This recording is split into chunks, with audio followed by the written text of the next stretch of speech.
Netcasts you love. From people you trust. This is TWiT. Bandwidth is provided by Cachefly at CACHEFLY.com. This is TWiT Photo, episode 19, recorded on Tuesday, August 9th, 2011. Jasmine Star.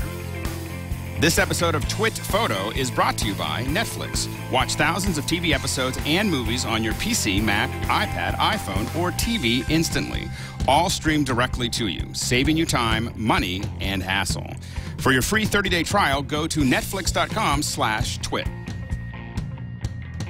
Hi, everyone. Welcome to TWiT Photo. This is Alex, and I'm Alex Lindsay, and I'm sitting in for Leo. Leo is on jury duty, and so I am just kind of trying to hold down the fort for Catherine, who is really going to be running the show here. Hey, Catherine.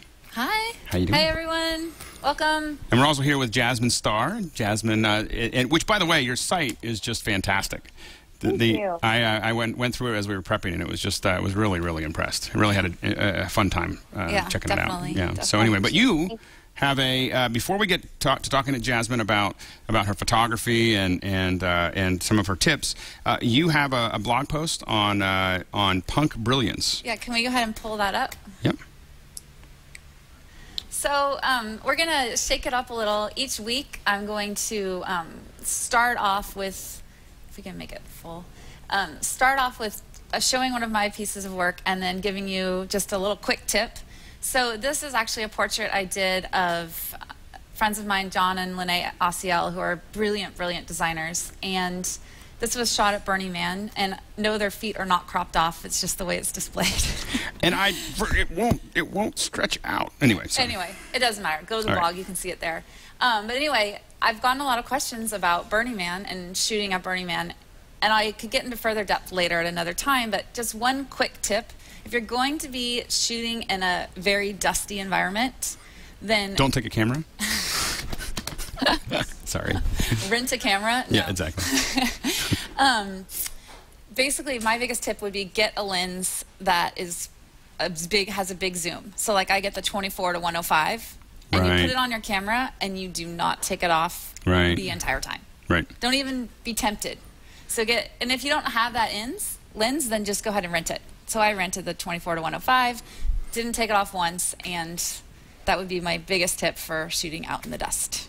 That's a great tip. So, anyway, without further ado, today we have Jasmine Star here today, and I'm super, super excited to have her. We had Zach and Chase the last couple shows, and amazing, amazing photographers, and we've been talking a lot about how long it took to get accomplished in their craft and like for success to really start coming. And me and Chase and Zach were all talking about 10 years, and we had to give it 10 years. And I think one of the reasons why I wanted to have Jasmine here is to inspire those people that, you know what, it doesn't have to take freaking 10 years. Because this girl came out of nowhere. And she was just like, I'm going to be a freaking amazing wedding photographer. And in 5 years, when were you in the top 10 list for American Photo? How long have you been shooting weddings? 4 years at that time. 4 years. And she picked up a digital camera in 2006. And she just devoted herself to it. She learned. She put her heart and soul into it. And look at where she is today. So I think her story is really inspirational. And I'd like her to share that story, and then we can do the promo video. Yep. But I think for a lot of the people that are out there and in jobs that they don't really love, and they're scared to take a leap into photography or scared to explore the medium, Jasmine's a great inspiration. Can you tell us how you got into photography? Well, it is a little bit of a long story. So the 2-minute version, or the 30-second version, would be that I was in law school and I was completely unhappy, but I had worked very hard to be there, and I thought that's what I was supposed to do. And then it was during my first year when my mom had a relapse with brain cancer, and I think it just hit our family really hard because doctors had said it was time to plan her funeral, and they weren't going to do anything else to try to address the issue at hand. And if I was being honest, I kind of went through a really dark time in my life. I kind of battled depression during that time, but, you know, thank God, things turned around for me because I decided to move home on a whim just to be with my mom. And during that time, my boyfriend of 8.5 years proposed, and we planned a wedding in 6.5 months to ensure that my mom would be able to be there. At least that's what we were hoping.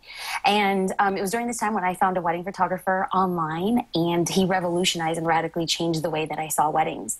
We flew him to Hawaii. He's a Santa Barbara-based photographer by the name of David J. We flew him to Hawaii, and he documented a miracle. My mom walked me down the aisle with my father, and it was about 2 months later when I had to make the declaration to go back to law school when I kind of admitted that I had this secret passion to be a wedding photographer. And my husband thought I was crazy.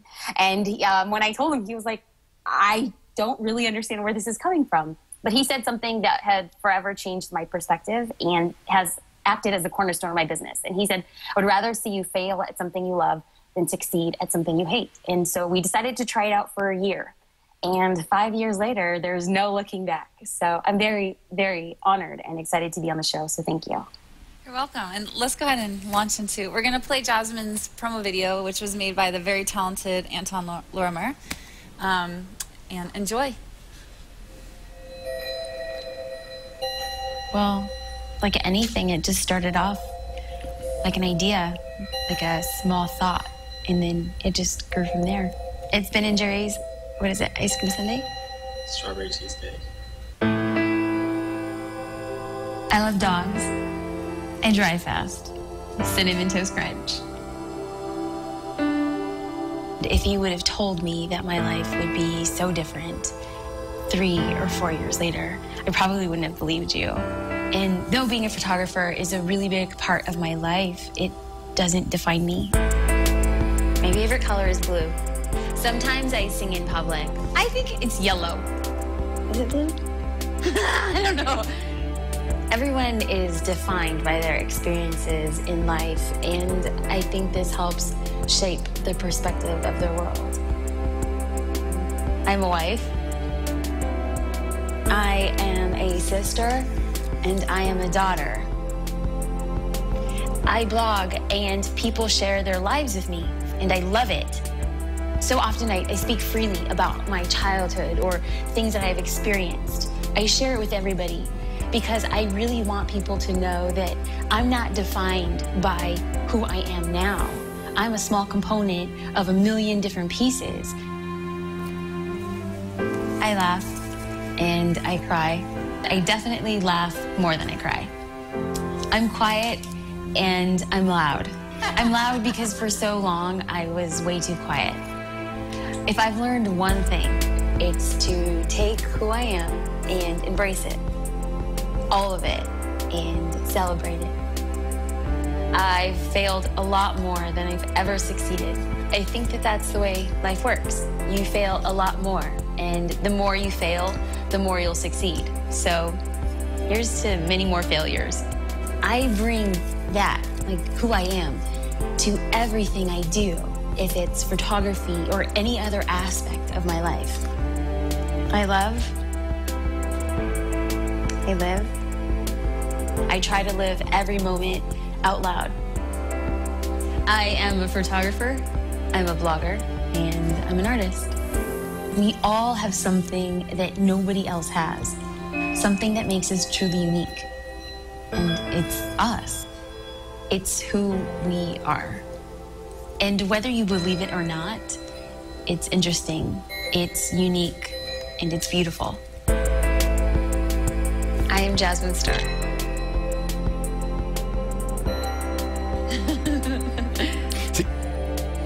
We need one of those for every, so like every guest, we should just have, you need to have a video like that for every guest, and it just, that could be that like video is amazing. Yeah, I like great, got choked video. Up part of the beginning. Well done. So you speak in your video about failure. Can you tell us and our viewers, how has failure played a role in your career as a photographer? Or just, you know, photography in general, not even necessarily your career. I think that the key to failure is trying to find a learning the learning from it. It's not like you're failing and ending. You're failing and finding a solution to a future issue and teaching yourself a lesson. And I think that if you've listened to any successful, athlete or professional photographer or a designer, it's like part of what makes them so good is a refining process. And throughout the refining process, it's marked and demarcated by a bunch of mistakes and failures. And yet, if you could stand up again and again and, approach the same thing but a different perspective, I think that's what defines success. So you got your career. So 2006, you pick up a digital camera. And up until this point, you'd only used a point and shoot. So, and you had no formal education. So how did you teach yourself to become a photographer?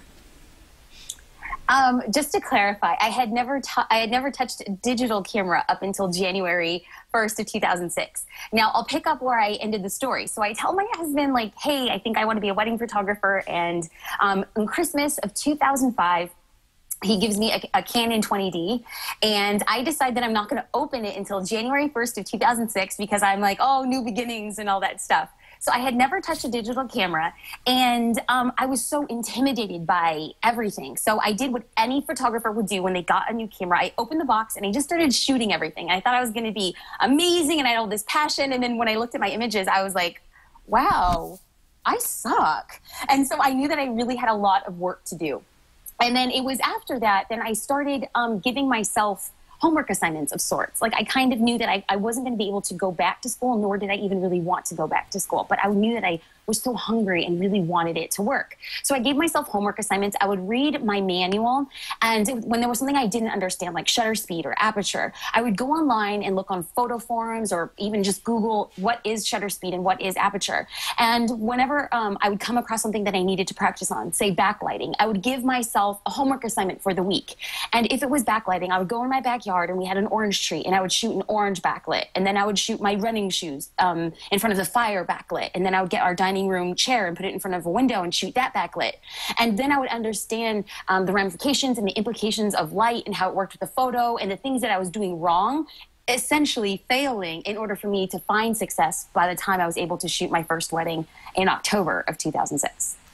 So what if you wanted to give our viewers out there a couple of assignments that they may have a hard time coming up with them themselves, what would you say are a few assignments that they could start working on that would improve their skills as a photographer that they could do with an SLR or a point and shoot or an iPhone? Well, let's see. I don't know if you would be able to really be able to hone in on what you can do with an iPhone, but even with a point and shoot or a digital camera, one of the first things that I did was practice backlighting because I love the effects that it gave on a photo or to a photo, but I couldn't master that. And I was shooting first in P mode because P in my mind meant professional. I'm way high class. And then I moved on to aperture priority. But with shooting aperture priority, you were never able to meter the same for every photo. And so that's when I truly understood that I needed to shoot manually in order to execute the types of photos that I wanted. Once I was shooting manually, I was able to understand backlighting in a very different capacity. And then another thing that I was practicing constantly was ISO. I wanted to understand how far I could push my ISO, but I really like shooting with low ISOs. And so having that understanding and relation to light, I think is a good place to start. And when it comes to building homework assignments, like what I needed to work on might not be what anybody else needs to work on. But the key is find your weakest point, focus on that, but in an online capacity, play to your strengths. I think that is going to be the best start of homework to start off with. And I call it my Ghetto Fabulous curriculum because I made it up on my own every week. So, it's not a hard and fast rule. Yeah. Just out of curiosity, when you're at a wedding and it's low light, what ISO will you push to on the Mark II? Oh, as high as it'll let me. What's the most... if you're really going for it, will you go to 4,000 or 5,200 or whatever that is? I think the highest that I shot was like 4,000, and it was it was a photo that I absolutely loved. And I actually sent Tony from TWiT TV a photo that I recently shot at Saturday's wedding. So today's Tuesday. I shot a wedding on Saturday, and I've already started going through and culling and choosing images from the wedding. And the couple was dancing, and it was all dark. Oh, great. There it is. Awesome. So that photo was shot with my 35 millimeter. I'm a huge fan of prime lenses, and that's pretty much all that I shoot with. Except during the ceremony, we'll use the 70-200. But other than that, I'm fully prime lenses. And that was shot with a 35 millimeter, just ambient light. I think my ISO was 2500. I was shooting at a 40th of a second and 1.4 at an f1.4. So I'm a huge fan of just photos looking like photos, using available light, and really pushing my camera because I know what it's capable of. So during the reception, how often are you using flash and how often are you trying to use ambient? Well, when I started this was their first dance, the first dance of the evening, and they started just the two of them. And so I used a mix of flash and ambient lighting. And my second shooter, who also happens to be my husband, remains fully flashed the whole time to ensure that our portfolio is safe. So I can pretty much guarantee that he can get the safe shot. And once I kind of shot a little bit with flash, I shot for the couple with flash, the traditionally safe, quote unquote, safe shot. And then I turned the flash off and did what I wanted to do to satisfy a portion of my creativity as an artist. And I do believe that at the end of the day, the client benefits from it. And she actually, I have a feeling that she will really like this photo, in addition to the mix of other traditional flash photos. So definitely a mix of it. Yeah, and I love, actually, if you go back to the photo, I love how you have that sort of nice sort of rim-like gleam on her forehead that really gives that depth and dimension. For you guys out there that are curious what her settings were, she shot, it was a 35 millimeter at f1.4, 1/40th of a second at 2,500 ISO. And that's really that's about the minimum, unless you really haven't had any coffee at all. Yeah. 1/40th of a second on 35 millimeter. Would you say that's about as slow as you would go? So you can go without using a flash? Yeah, definitely. Like I am not, I know, I actually blogged about this before. I shoot in dark churches every so often, and no flash photography, or flash photography isn't allowed. And so I've become quite accustomed to holding my 70-200 at an f2.8 at a 40th of a second and cranking my ISO to 2500 and letting it rip. You know, it's like I know what my camera and lenses can do, and I don't really experience grain. And some tips in regards to if you're shooting at a 40th of a second is I will take a deep breath and I will hold it and stand firmly on my 2 feet. Or if I'm standing in an aisleway and there's a pillar next to me, I can lean against the pillar, thus creating a tripod of sorts between my arms, my legs, and the pillar. So when you were first getting started and you were doing all these lessons, can you share like 3 of the top things that you learned that you felt enables you to excel the fastest as a photographer? To be honest, I think that it was practical elements of practicing photography, but what really pushed me was the fact that early on, I got really involved in an online capacity. I was putting my work out, and I felt like the minute that I put the fire under my bum, and I knew that people would be looking at my work in an online capacity, both on my blog and in photo communities, I really felt like the pressure from that alone was impetus enough for me to go out and really work on honing my skill, as opposed to just sitting in my bedroom too afraid to show what I was doing. So as far as lessons go, it's don't be afraid to put yourself out in an online capacity and share your work and have people criticize it and speak into it and listen to what people are saying. And as far as criticism goes, my dad always raised me to listen to criticism from 3 different perspectives. If the person is, if it's coming from a good place, if you think this person cares about you, if the criticism is constructive, and if you think that that person has your best interest in mind. So when I put my photos out, I was part of an online photo community called OSP, and people would talk about the photos, and I felt like it really helped my learning curve a lot. Yeah, and actually I'm really glad that you mentioned that with critiques, because it is important. You know, there's a lot of people that react, and you sometimes get reviews that people may have not the most pure motives. So you do have to be very selective in who you listen to.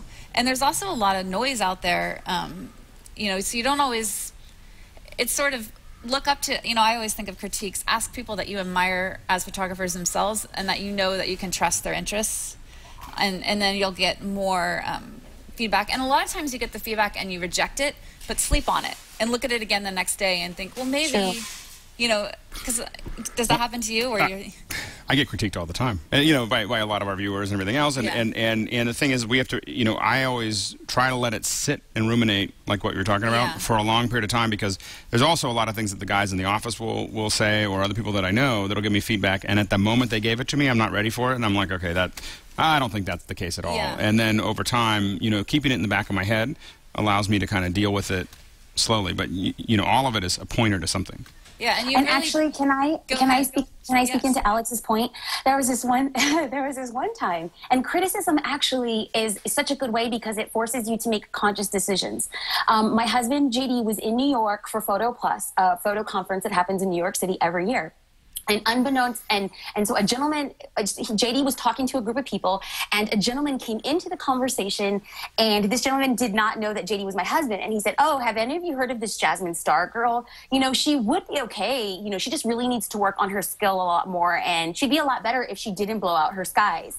And a few days later, JD comes home and he recounts the story to me, and I'm standing there petrified because this guy is like, a big time, you know, industry leader, and he's sitting there talking about my work, and I was just like, tell me the rest of this story. What happened? I was humiliated that my work was being talked about in that capacity, and then somebody jumped into the conversation and introduced JD to this guy and was like, hey, this is Jasmine's husband, the emphasis on husband, and the fact that we knew each other prior to that. And so for a few days, I walked around and I was really embarrassed about everything that happened.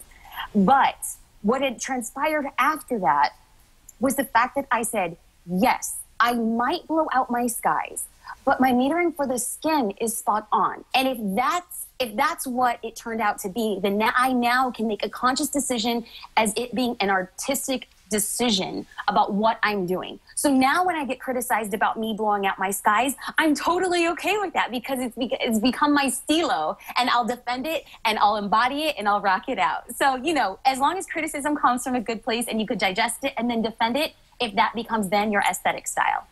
Yeah, that makes perfect sense. And speaking of shooting weddings and exposing for people's skin tones, how do you handle, or you can't control the environment, say it's noon and you're outside? Can you give our viewers some tips on shooting in environments that the sun is pretty bright and you don't have a whole lot of control? Absolutely. And I will, I have gone into more detail about this on my blog, and there's a search icon on my blog, and if you search for natural reflectors, I'm an absolute huge proponent of shooting in natural light. I am on an engagement session or on a midday shoot, I'm 100% a natural light shooter. And a natural reflector is something where I can place a client in broken or shade, and then the lighting in front of the subject acts as a reflector. So I don't bring a fill flash, and I don't bring usually a reflector to a shoot because I can find things in nature that can help reflect light in a way that's most complementary to my clients.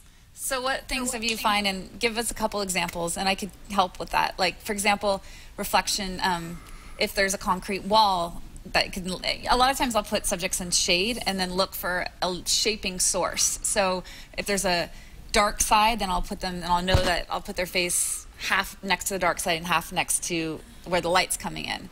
Or buildings can be great reflections. Water can be great reflections. What else have you used to help give a little push if you put your subject in shade?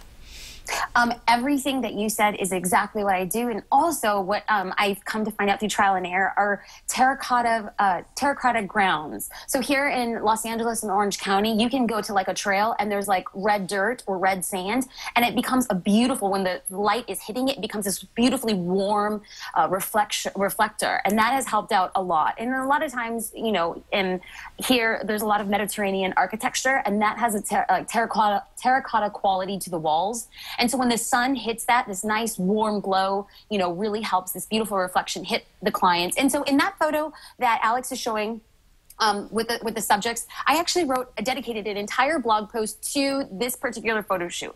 This particular photo shoot was one of the most difficult photo shoots I had ever experienced, but it was one of the most well received.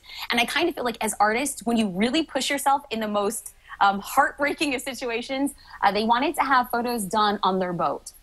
And when I got to the dock, I realized there was absolutely no shading sources. And so the shade that you see them sitting in was probably 2 feet wide. And so I put a tiny chair from their boat out there. And just below the frame itself, there is the sunlight is hitting the concrete. And the concrete is reflecting light back onto my subjects. And so I was able to crop out the concrete from the photo, and that became a natural light source. And so things like that are things that I'm always looking for on a shoot, even in a tight pinch. And that shoot was so incredibly difficult, but I'm incredibly proud of the images that we produced, given what we were given. Yeah. And one of the things that I'll do that a lot of times photographers don't think about is just backlighting them. So if the sun's really strong, just put it as a backlight. It will create a nice rim, and then just bring in a reflector to pop out their faces, and it looks gorgeous. Yeah. See, I don't bring a reflector because I don't know how to hold it and shoot.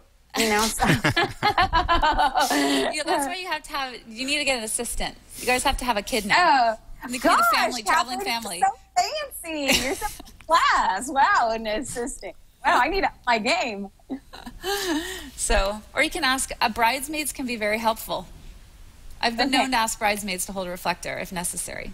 So, can you tell me, I mean, you seem very open about quote-unquote mistakes, which I think is a funny word because I don't really believe there are mistakes. I think everything is it's all about learning, so you can't truly make a mistake. But let's just say, for argument's sake, there are mistakes. Can you tell me about a couple of the mistakes that you've made in your career and some of the biggest lessons you've learned from those? Well, we can talk about, like, you know, big mistakes, and we can talk about really small mistakes. And I'll kind of walk the gamut through. I mean, you can stop me. I've made so many mistakes. There's this one time it was during my first couple weddings. I was brought along to a wedding to be a third shooter. And yes, I was a third and fourth shooter at weddings. I was just so hungry to get work, and I would work for free just so that I could be around weddings and really understand the ebb and flow of it. And I was a third shooter for a wedding, and the photographer asked me to stand in the middle of the aisle with her and shoot the first kiss to ensure that we both got it and act as a backup. And I didn't realize, but my camera ran out of battery right as the first kiss happened. And I was mortified. I broke out into a cold sweat. And as the couple was walking down the aisle toward us, I didn't have a camera battery. I was dying. I was like, oh my God, I think I just made the biggest mistake of my life. There was one time just recently, and I probably shouldn't admit this, but I was shooting the ceremony site, and I had a camera bag, and I kept it on my hip. And I guess I have kind of like big hips or something, because I backed up into the altar and I knocked the altar down. Like, things had fallen down. I broke some glass, and I had a panic attack. I'm like calling out to JD. I was like, help me. And there we are picking up the pieces. And then I had to call the coordinator over, and she's like, don't worry about it. Thank God there was a lot of things on the altar, so we were able to like zhuzh it up. And the bride didn't even know, but I was so mortified. So now the lesson from that is, 1, lose weight and have smaller hips, and 2, look backwards when you walk, you know? So, I mean, there's a ton of things to learn on a wedding day, and really the only way that you learn is actually by doing. And I think that that's one big thing. There's this misnomer that people want to safeguard themselves from making mistakes. And in actuality, go out and shoot and make as many mistakes as you can without paying clients or as an assistant or just practicing with your friends before you go out there and really commit, because it's best to make mistakes when too much isn't on the line. Well, and that's actually every single guest we've had on the show has said that exactly. Shoot. Yes. And it's the same thing. Like, I feel like I'm formally educated in photography, but I do believe I was self-taught. And the reason why is the way I really learned was just getting out there and shooting. Absolutely. But I want to just share one of my biggest almost mistakes so I can maybe prevent others from doing it. I was shooting the rings. I had the ring pillow, and we were out in this field. You could actually go to my blog and type in Anya, and you'll see this shot. So we're out in this field, and there's like really grass that's like knee-high. Right? And I'm walking around with this ring pillow, and I look down, and the rings are gone. They fell off the ring pillow. Oh my God. And I'm standing there, and I look around me, there's no rings, and I'm just like, and this is literally about 5 minutes before the ceremony starts. I'm just like, oh, give me the ring pillow, I'll get a quick shot of the rings. And I'm standing there, and I'm just like, oh my God, where are the rings? How do you spell that? A-N-Y-A. Just so you can see the field. Oh, okay, I can't. It's not coming up. Oh, anyway, it doesn't matter. Yep. And so I started. It was sort of like this moment of like, God or higher power or someone help me find these rings. And I was a good. I just walked over to a place that was probably like 30 feet away. It was just an instinct thing. And I looked down, and both the rings were there in the grass. Oh my God, I would have died. So the lesson I learned from that is put the freaking rings on your finger, even though the bride's going to think you're a freak because you're wearing her wedding ring. I put them on my fingers, but I don't put it on my ring finger. Yeah, just, you know. Yeah. I'll put it, I don't even care. You're more about respect. I'm just like, I don't want to lose these rings, whatever finger it's secure on. But anyway, that was a lesson I learned and you're right, like, people can definitely pick up from our stories, and we all make mistakes, but really, it's just about our getting out there and learning, and try not to beat yourself up too much when you do make those mistakes. And if you make a big mistake, the key is cleaning it up. I mean, you know, it's how you clean it up is getting to the other side of it, not necessarily the mistake itself. If you stop at the mistake, it's still a mistake. Well, that's a perfect example. As Jasmine was just talking about Creative Live, her interview with Chase, she was saying how she forgot to do the shot of the couple's rings. Right. So, Jasmine, how did you fix that mistake? Well, thanks for bringing another mistake up, Catherine. Let's just talk about how awful I am. No, good. I mean, this is great. I think it's great. I forgot to take a picture of the rings, which is something I traditionally never forget to do. And thankfully, the client was local, and local I mean Santa Barbara. So I happened to be in Santa Barbara a couple weeks later, and I drove to her house, and I said, you know, I forgot to take a picture of the rings, but I would love to make it up to you and do it, you know, right now. So she was so wonderful. She planned lunch for us. I took a picture of the rings. I got a free lunch, and then I just added the images to her gallery, and she was very thankful. And in fact, she didn't even notice it. And I think that just stands as a testament very much to what Alex said. A mistake is always a mistake until it's fixed. And how you fix it can really stand as a wonderful representation of customer service and your brand. Well, definitely. And in the end, you actually look better to that bride than if it never had happened. Very true. So, anyway, absolutely. It's very fascinating. So, you said that people choose a photographer. Wait, I don't want to get this wrong now. People choose a photographer, not photographs. Can you explain that further to our audience? Well, the clarification is they choose a photographer as much as they choose photographs, not in lieu of or more than. I just feel that I was first and foremost a bride before I was a photographer. So I can speak from my experience, like with an acute sense of assurance in that when I compiled a list of photographers in my mind, because I was a novice and because I simply didn't know imperfections of photo quality, much like all of my brides are today, when they look at images, they can establish this is a good image. And so when you narrow down your selection of, when brides are narrowing down their choices for photographers, it's not they're not choosing who has the best images because they've already established that all of the images from all of the photographers are good. Then the defining factor then becomes, do they resonate with this photographer? Do they connect well with this photographer? Does this photographer show him or herself in an online capacity for the bride to understand what this person is about? And that's why I firmly believe that my brand has become so personal because it's become a defining marker in my business. And I see other photographers doing it and doing it extraordinarily well, which is why I feel so passionate about it and really convicted that this is how it's working and this is where the industry is headed. Definitely. And we're actually going to head to a commercial break, but before we shift gears completely, going back to the mistakes, we had a great question from John Mason on Facebook, and he said, you do a lot of workshops and teaching. What would you say is the most common mistake that emerging photographers make? They're not themselves. One of the tips that I sent to TWiT in advance was to be yourself. What my friends and I say, KIR, keep it real. And if that's the one thing that people walk away from this interview, I couldn't be happier.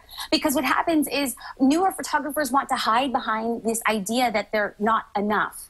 And I want to encourage and let people know you are always enough because what you bring to the table is the only thing that makes you different. Because I shoot with a 5D Mark II and thousands of other photographers shoot with a 5D Mark II. I edit with Photoshop. Thousands of other people edit with Photoshop. You know, there's too many similarities between photographers, but the only thing that truly makes you unique is you. Regardless if you have 1 year or 10 years of experience, leverage what you got. Like, shake what your mama gave you and do your thing. Don't hide behind this massive insecurity. Own it and run with it. Well, it's interesting, too, because what you said about here's a vulnerable moment. I actually have a Post-it on my mirror that says, I am enough. And I think it doesn't just have to do with photography, but I think as people, we just generally feel a lot of times like we're not enough as human beings. And I really feel to be the greatest, to live up to your artist potential, you have to let that go. And that goes with what Jasmine's saying, is the first step is convincing yourself that you're enough. And if that means you stick Post-its on your mirror and if people come over, they think you're a freak, then that's the way that is. But coming to that, and then once you believe that, you're okay with being who you are. And then at that point, all the beautiful things in photography, your style, and who you are as an artist starts just naturally emerging. And not to make you, and just so that you don't feel like a complete freak for having that Post-it on your mirror, I have a Post-it on my computer that says, "She believed she could, so she did." And I read it every day, and it makes me think, you know what, if I believe that I could be successful, then I will then manifest the things that I believe and hold true. That could be a tip for our viewers. Okay, great. Create a little Post-it, whatever it is for you, and stick it somewhere that you look a lot. So if you're a workaholic like Jasmine, stick it on your computer. And if you like the way you look, like Catherine. If you're vain like me, put it on your mirror. What would yours be, Alex? Usually the two things that I focus on when it comes to work, and really most of life, I have this little thing on my underneath one of my monitors. It just says, I have just two words: is service, self-expression. So those are the two things. Like, focus on serving whoever you're serving around, and self-expression. And if you focus on those two things, for me, those are the two components that I need to have in almost everything I do to have things work. Yeah, that's great. So, one of my favorite that I've heard is Rick Salmon has above his computer, "Don't believe your own bullshit." And that's his way of keeping himself humble, regardless of the success that comes along his way. No, absolutely. So anyway, without further ado, let's get to our awesome sponsors. We have an awesome sponsor, and this is really an awesome sponsor. TWiT Photo is sponsored by Netflix, and this is an easy one to talk about because I use it all the time. So Netflix, of course, is a lot of us have it. Evidently, they used to send pieces of plastic to your house. No, they still do. I know. I know they still do, but I haven't actually had a piece of plastic sent to my house for years now. The big thing, of course, is Netflix allows you to instantly access tons and thousands of movies and TV shows. You can watch these on your TV, through your Apple TV, through your Xbox, PS3, Nintendo Wii. So all of those things are available on your TV. Of course, you can also watch it on your iPad and your iPhone and some Android phones as well. So there's a whole bunch. Roku boxes, of course, have Netflix, and it's just such a great way, to just have that open access. I mean, recently, I'm a little bit of a geek, and recently, really, I know you never think that I was a geek, and Next Generation, the Star Trek Next Generation, the entire thing came on, and I was like, well, I don't need to go to the movies for a long time. Really cool. So anyway, so there's but the thing is that there are a ton of those shows, movies that we all remember.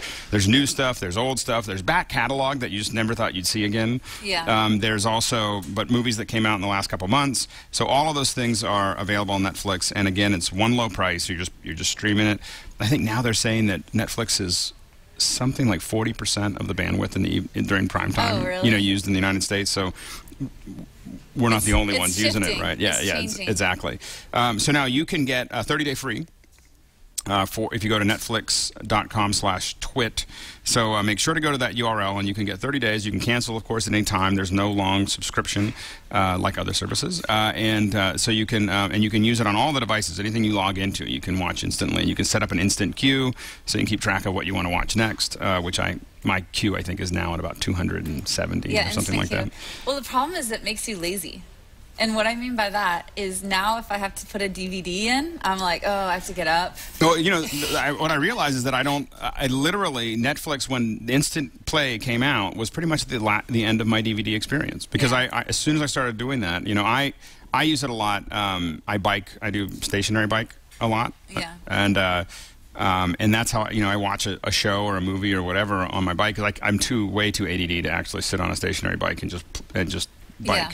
So I spend it watching movies. Netflix is the key to the operation there. So once again, go to netflix.com/twit for your 30-day free demo. Is it TWiT Photo or TWiT? It just says TWiT on my okay. It might be something else, but right now what I have here is TWiT. I think try TWiT Photo, and if that doesn't work, go TWiT. Go TWiT. Yep. Yeah. Excellent. So coming back to our star, and actually your middle, so tell me about changing your name, Jasmine Star. I think, isn't your middle name Star? Or how did you come up with your name? Well, my name isn't changed. My mom was a hippie, and I have a twin sister, and she was named Bianca Flower, and I am Jasmine Star. And I think that I definitely walked away with the better of the two names. But I have my mom to thank. And no, I didn't change my name. I just decided to use my first and middle name as my business name because I felt like it worked better. It had a little bit more resonance on the web. I think you got the long end of the stick on that one. I totally did. Does your sister go by Bianca Flower? No. No. She just goes by Bianca. That probably wouldn't be a wise choice. So we've already gone through a couple of your tips, but I wanted you to give a couple more. Can you further explain KIR? KIR is just an abbreviation so that you don't forget. Keep it real. You know, my daddy always said, you is who you is. Never shy away from that. And part of why I'm so passionate, or why I believe so heavily in sharing who you are online, is that it really hones in the type of client that you attract.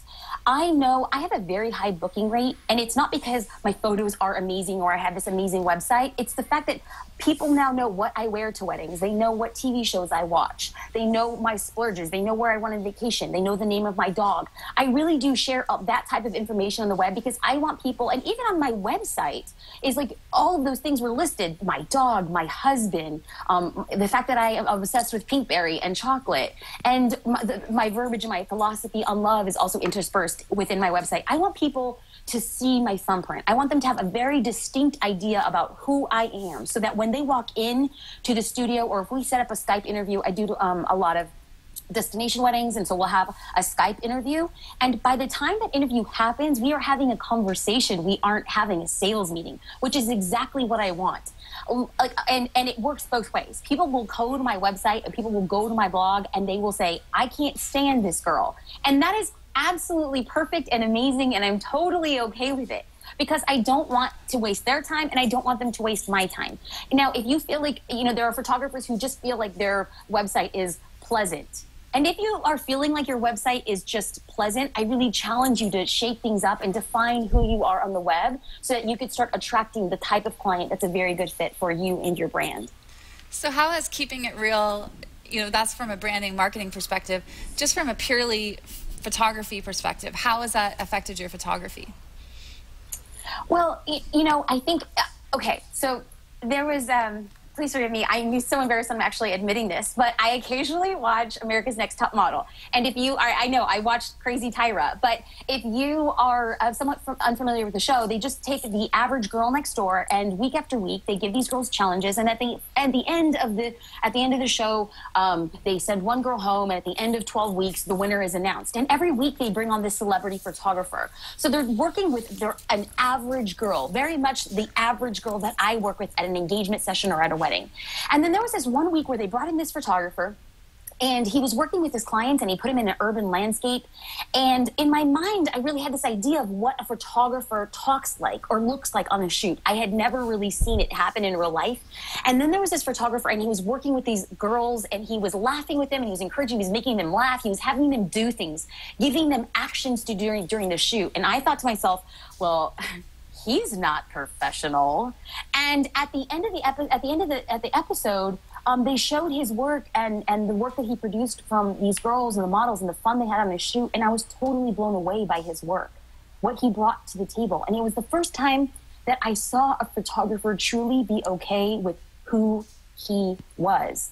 And it hit so close to home for me, because I realized I wasn't okay with who I am.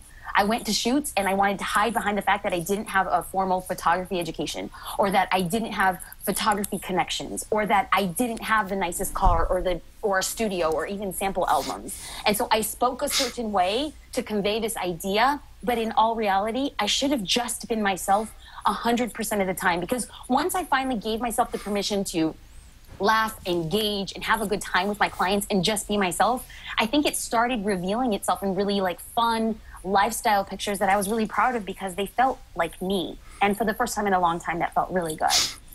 Well, this is an interesting thing about Jasmine, because you look at her and she's so bubbly, and she's, you know, just got such an amazing personality. But you're not going to believe this. She was actually shy. I am.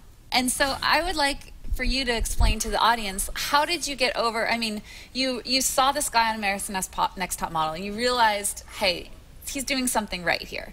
And part of what he's doing right is he's engaging with his couples. He's bringing something to the table. There's some sort of intimacy there. And they say a lot of photographs really about the photographer just as much as the subject, and I truly believe that.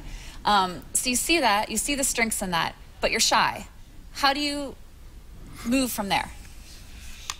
Well, I think that over time, it's changed from being shy to being an outgoing introvert.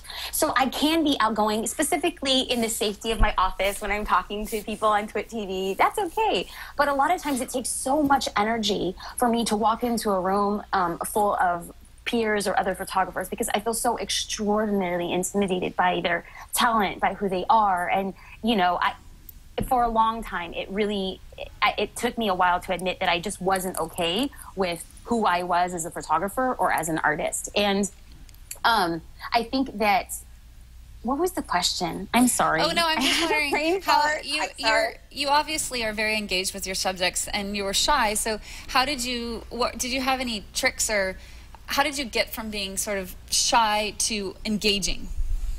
That was it. Okay. So I think, you know, one of the things, I kind of had like this epiphany one day, and I just realized, you know what? I'm shy, but my clients are coming to me and they're probably shy too. So it's going to be a hot mess of a situation. For me, I am very pragmatic. I can look at a situation and think, okay, if I want to succeed, I cannot be shy. I need to give my clients energy. I need to give them direction. I need to come out of my shell so that they can show me their best version of themselves. And in order for me to be successful, I felt like me forcing myself to become more comfortable with who I was and in any type of environment and say, hey guys, how's it going? Which really isn't me. I felt like my success hinged upon that. And if I wanted to be successful and if I wanted to become a photographer, I had to change. And simply, I made the decision in my mind to say, okay, today's the day that I have to come out of my shell. And like the video said, I was loud because for so long I was far too quiet. You know, I'm very much a wallflower and a watcher. And I think that this has forced me to come out of my shell more and really say, this is who I am. Love it, hate it, leave it, don't like it, look the other way, you know? So it's been good. Yeah. Don't you think being a wallflower sometimes is part of being a good photographer? I know a lot of photographers that are a little bit that way, where they're sitting on the outside looking in. Yeah. I know that I grew up as a heavy kid, and I didn't want anyone taking pictures of me, and so I got really good at taking pictures so that I could just be kind of floating around the outside rather than be on the inside. And so, but that's really good. You know what, Alex? I feel like we are kindred spirits or something, because I really do believe that my why I am or was a wallflower was a manifestation of being very overweight as a child. I was around 11 years old, and I stood at 5 feet tall, and I weighed 175 pounds, which was more than my father. And I feel firmly that that is the thing that helped me see the world differently. And I think now, as a byproduct of that, I could see other people's insecurities. So as a child, very much like Alex, I didn't want my photo taken at all. But the few photos that I like of my childhood are the ones that actually show me doing something. And I think that it helps overshadow insecurities. So if I can give my clients something to do so that they can not look at their insecurities, like if a bride has a big nose or a groom has a receding hairline, if you're actually making them laugh or doing something, they actually see the moment, the joy of being there, instead of focusing on what they don't feel so great about. Yeah, and you were bringing up your photo here. I was a fat kid too. Oh my God, Catherine, that's not fat. I would have eaten you for lunch. Oh no, what are you talking about? So you can see on my blog, I did this blog post about, it says, hey chubby, and I granted, I mean, I wasn't ginormous, but I was definitely made fun of for being overweight as a child, and I had a growth spurt later, luckily, and kind of grew out of it, but I feel like that makes me a better photographer, and this goes back with what you were saying, in that I know what it's like to feel insecure about something, and I know what it's like to feel vulnerable, and you know, everyone's beautiful in their own way, so it's a matter of, with your clients, seeing what their strengths are and what they're proud of and accentuating those and focusing on those, and just letting everyone know that no one's flawless. You know, no one's flawless. Right. And people look at my website a lot and they say, oh, you only, and you probably get this too, Jasmine, you only shoot beautiful brides. Oh, And yeah. and it's not like I have some checklist where I'm like, are you pretty? Because I'm not shooting your wedding if you're not. Because Right. at the end of the day, everyone's beautiful. And that's our job as a photographer, to pull out and find what makes each person beautiful and show that. And their wedding day, when they are just happy and glowing. And do you feel that way too? Do people say that to you? You only shoot beautiful brides? I get that quite often, and it's true. I only do shoot beautiful brides, but my brides pick me. I don't pick them. Yeah. And I feel like every girl is beautiful, and it's my job to bring out her utmost beauty. And it's an honor that I cherish very much. So, since this is another question actually from Google Plus, from Jason Bryant. I like how you worked in the Google Plus. Plus, bring it on. Like People it. love you on Google Plus. You got to join the community. Okay. Jason wanted to know, since you're shooting weddings, which is, you know, obviously varies between clients, but still kind of the same story. How do you keep your work fresh? Well, you know, it's sometimes hard to admit the fact that when I first started, I was looking to other wedding photographers as a source of inspiration. And I think that was a little stifling because I was constantly looking to them and measuring my work against theirs. And I realized I will never be that.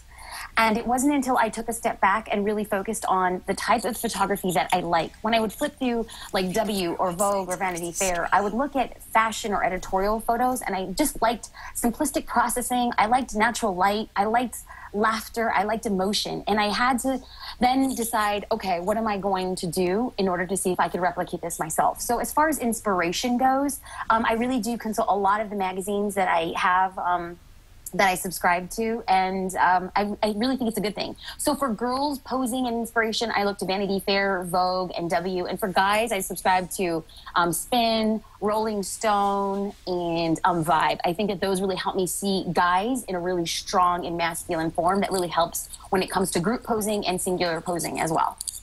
Any particular poses that you do that are not necessarily poses, but directions that you give clients that help loosen them up and give that sort of nice energy that you capture in your photos? No, I firmly believe that people love differently. And so it's my job to get to the shoot and early on figure out, do they love out loud? Are they comfortable? Are they okay to laugh? Are they okay to kiss?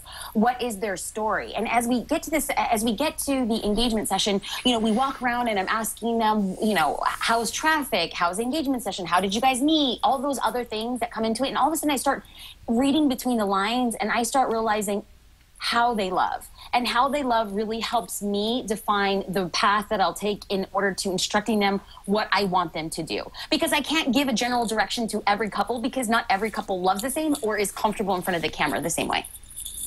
So a lot of times, and this goes with when you were initially learning photography, you're teaching yourself. I feel like a lot of emerging photographers are very, it's easy to latch on to technique because it's graspable, it's learnable, it's black and white. But in regards to your growth as a photographer, how much is it technique? What percentage do you feel like your growth has been from technique versus like creativity and inspiration?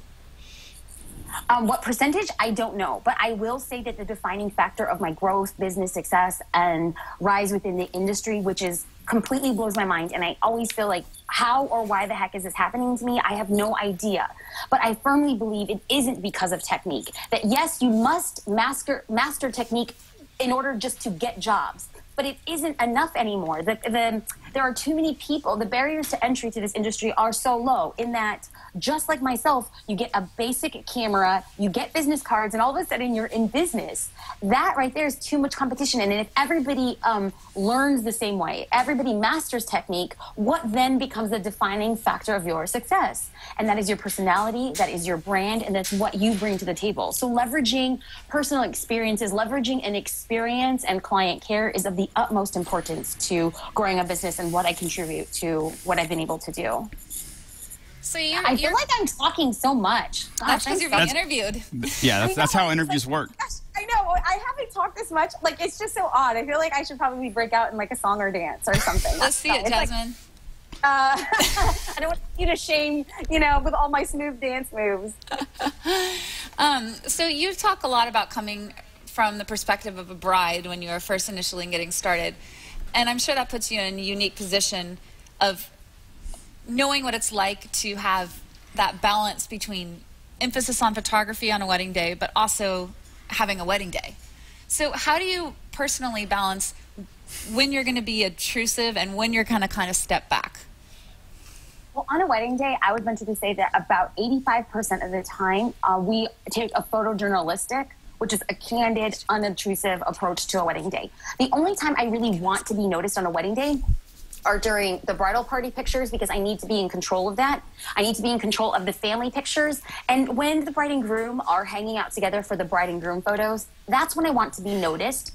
But not in their face so much. The rest of the day, we want to be completely hands-off, because I want them to enjoy their day. I want them to be in the moment and experience everything, so that by the time they look back on their gallery, they're like, oh, I didn't know that that photo was taken, or I think I remember this moment, but I'm so glad that I have it documented. Things of that nature. So on a wedding day, we are about 85% completely photojournalistic. Yeah, how important is it to, as far as how you're dealing with the rest of the staff at a wedding? Because, you know, the wedding is this huge engine. Yeah. That was going, I grew up, I mean, so I paid for my graphics habit. Like when I was learning how to do graphics, I was a wedding DJ. Oh, really? And so I did that for a couple of years, did a couple hundred weddings. And but I would always have a meeting with the photographer, and I'd say, okay, so here's the deal. I said, you know, your job is to make sure that they have an experience of the wedding later. My job is to have an experience today, and I got the mic. so you know, so there was like, you know, so we're going to have a conversation about how we want this all to roll. But I know that for me, it drove me crazy when photographers would try to take over the wedding, because it was this issue. How do you deal with the rest of the staff? Do you work with a lot of the same people, or is there a way that you start that? I take over the wedding. Move over. No, I'm just kidding. I'm totally kidding. I'm totally kidding. Actually, I prefer for the DJ to do his job. If I had a DJ like Alex come up to me and say, this is the timeline, I have the microphone, the only thing I ever request is, don't leave me out of the room. Whenever you're going to do something, let me know and make sure I'm there. If you could do that for me, we're totally on the same page. If there's a coordinator, I turn the reins over to her. I don't want to have to be in charge. I want to just simply document the day and the love. And if I can do that, it will be a smashing success. Because we shoot weddings in California and Texas and everywhere around the world, I don't usually work with vendors on a consistent basis. But every time I show up to a wedding, I leave my ego. I don't have an ego, but if I did, it would be left in the car, because I'm simply there as a photographer. I just show up, and my job is to document the day. I want everybody else to do their job, and I can do mine. And I think as a team, we will collectively take care of the bride better that way. So, Jasmine, a lot of our viewers are enthusiasts or interested in photography, not necessarily a pro. Any tips that you would have for them that they're not the lead photographer, but they're just at a friend's wedding and they want to get some great photographs? Well, if you're at a friend's wedding, be very considerate of the main photographer. That is the best way that you can fall into favorable graces with the main photographer. When I was an enthusiast, I went to my friend's wedding in San Diego, and I actually emailed his wedding photographer in advance, because I saw the engagement photos, and I said, hey, would you mind if I took my camera? And I asked him permission, and because of that, he felt like it was really respectful. He's like, hey, sure, if you're an enthusiast and you feel like shooting, feel free to tag along and see how I pose them during their bride and groom session. I totally was not expecting that, but it was like a gift wrapped in a bow for me. And had I gone and tried to be like all sneaking up behind him, I think that he would have felt like it was snarky, and he wouldn't have been as embracive. So if you are going to a friend's wedding, feel free to email the photographer in advance. You never know the opportunities that can come from it. And then using those opportunities to hone skills, like on people skills. That is the most important thing that we do as photographers. I think that photography, what is wrong? My wrong emphasis. Okay. I think that what we do is about 15% photography and 85% people skills and taking care of things. So if you have a camera on a wedding day, shoot the details, shoot people at cocktail hour. Like, yes, the bride and groom photos are important, but it's easier to shoot people who are ready to be photographed and much more difficult to shoot people at a cocktail hour in difficult lighting or in tight spaces. And that's how you actually hone your skills with a much sharper learning curve. Yeah, it's interesting because the last wedding that I actually attended, there was a female photographer that had an SLR, and she joined me with all the portrait sessions. And I think for her it was a great, she was learning, obviously, because she was coming along with me and watching what I was doing. but she was quite respectful. She's, you know, she never got in my way. And if the bride and groom looked towards her, she said, "Don't look at me, look at Catherine." So she gave me that respect. And then in return, I would to get my shot and then go, "Hey, Chelsea, do you want to get one?" Because she wasn't stepping on my toes. So I think this goes back to what you're saying, emailing in advance, or if you're going to tag along, bring something to the table. Meaning, like, I can hold a reflector. I can hold a reflector, or I can carry the bride. Does she need her lip gloss? You know, or look at Catherine. I'll go next after you. And then the photographer, if they're a good person, for the most part, will see that respect, and therefore give you your chance too. What were you going to say? I was going to say the easiest. Every job I've ever gotten into, every industry I've ever gotten into, and I've changed industries a lot, has been this process of how can I help? I'll do it for free. I'll just carry your stuff around, you know. And it's always like, you know, how can I be of service to whatever that person's doing? And you can very quickly find out what, you know, get in on there, because everyone needs an extra hand. Yeah. You know what, Alex? I think that is such a perfect insight, because when I did Creative Live a couple months ago, and even the very first Creative Live session that I did admit to shooting quite often for free as a second or third shooter, and I got a lot of flack for it. People are like, "How could you endorse that? You're not valuing what second photographers bring to the table. How dare you encourage people to work for free? That's like slave labor." And I didn't endorse it. I simply said, this is what I did. I was so hungry to be able to, one, help another photographer, two, see what the wedding day was about, and three, I was so desperate just to touch a camera that I would have done anything. So yes, carrying lip gloss, a reflector, water, a sweat rag, I did it all, and I wouldn't do anything different. So if you really want to make it happen, you will do those things to make it happen. It's just that easy. Absolutely. Well, and I think there's a misconception of what working for free means, and I think we forget that currency is not just in dollars. Yeah. And, you know, you can do things to build your portfolio or to get experience that you may not be making money, but you're gaining those other things. And so therefore you're not working for free. So you can't, I think it's this, you would stifle the growth of photographers if you said, don't work for free, because it's not that black and white. Of course, photographers who are already in want that everyone to live inside of that world. Yeah. Well, it's interesting, because I think what happens is people get so fearful of damaging the industry. And I'm obviously, this is my life. Photography is my life. Absolutely. It's my industry. So I don't believe in working for free, the real free, like not gaining anything, whether it's experience, contacts, whatever it might be. But really evaluating, hey, I'm not getting paid in dollars, but is it worth me doing this? And a lot of times it is, and it's not getting paid with bills, but that's okay. Now we're running. I'm afraid we're running out. Jasmine, you're too good on the show. Yeah, I know. It was easy. Or I talk too much. One of the two. We could have done this for another hour, but we're running out to the end of the track. Someone on Google Plus told me I better have my coffee. Oh, why? To keep up with me? Yeah. I don't talk fast. You just listen slow, okay? So with the finger in it all. Yeah, exactly. I'm Puerto Rican on you right now.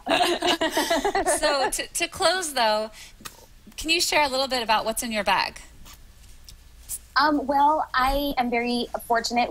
I've never gone into debt for my business, and I'm very thankful for that. And so I've got very much into this on the blog as well, so people can feel free to search about how we built the business that way. But what's currently in my bag and what I shoot with is the Canon 5D Mark II. My favorite lens is the 50mm 1.2, followed by the 85 1.2, the 35mm 1.4, and I have the 100mm 2.8 macro, and the 70-200.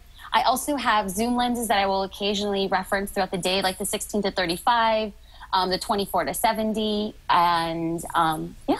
How are you carrying all this? Actually, wow, okay. I just actually transitioned. I had a Tenba backpack for a very long time that treated me so well, and I'm very loyal, and I had a hard time getting rid of it.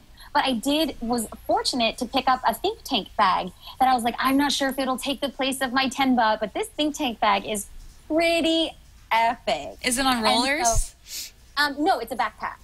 How do you not have rollers? Are you stronger than me?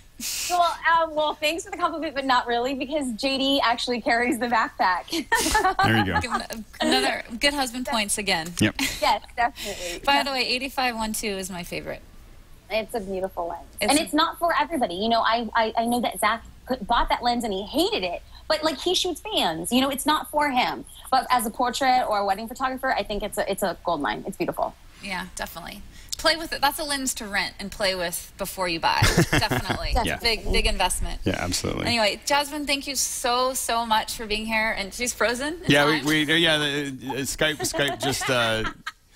So you're not moving. It's a little freaky, but you know it's okay. We can still hear you. We just can't see you. So we're gonna. That's like the worst picture. I'm watching it and I'm like, oh my god, get it off the screen. No, sometimes for TWiT photo they'll like have the freeze frame for YouTube, and I'm just like making this really awful face, and I'm just like, really?